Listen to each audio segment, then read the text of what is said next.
one point, I do remember sitting at a supper, and an older gentleman sat down beside me. I thought he seemed very nice. He looks at me, and he said, "This is no job for a woman."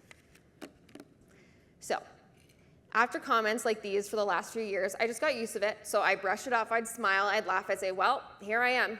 So, you know. But these comments taught me something very important about working as a woman in a male-dominated industry. Sometimes the biggest challenge isn't the work itself, it's changing the expectations of what people think you're capable of. I ran into many different, I would say, issues, but not issues, but different scenarios in my life that had led me to where I am today. And I've realized the only way to do that and change and challenge those expectations is showing up. You just have to keep showing up. Today, I am the VP of Industrial Sales at Uni-CAN Canada. Yes, I just got my promotion, so thank you. And I've worked my way up using the skills that I've learned today in every one of those experiences. I now manage a team in a very male-dominated industry. We work in grain handling equipment, conveyor systems, and I'm not exaggerating, at trade shows. Maybe 5% of the room is women. So when I talk about succeeding in a male-dominated industry, this isn't just theory. This is something I've lived my entire life, and I'm sure many of you have as well. That brings me to what I really want to leave with you guys with today, a few points. Things that have helped me learn how to succeed. Advocating for yourself. You have to advocate for yourself, and it sounds very vague, but in reality, it's extremely specific. It means sharing your accomplishments. When there's a setback, you always have to bring a solution. You don't just bring the problem.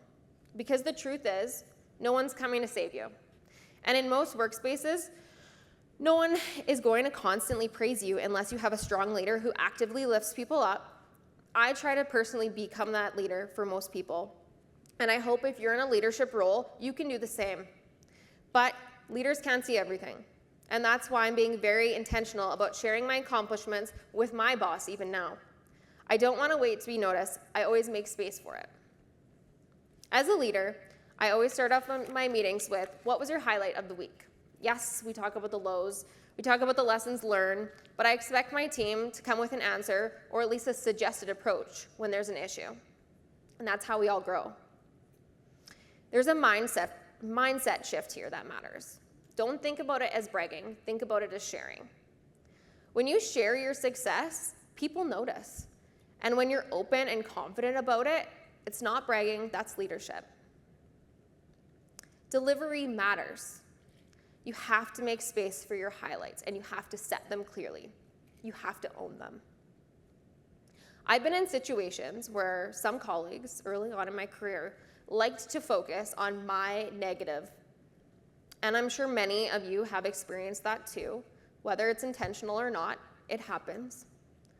Instead of shrinking, I always responded with, yes, that's true. And this is how I turned it around. Then I'd walk them through what I did step by step so that they could learn the positive outcome from a negative experience. You always have to have a plan. Generally speaking, speaking up, it's uncomfortable. But if you want to grow in your career, you have to become comfortable with being uncomfortable.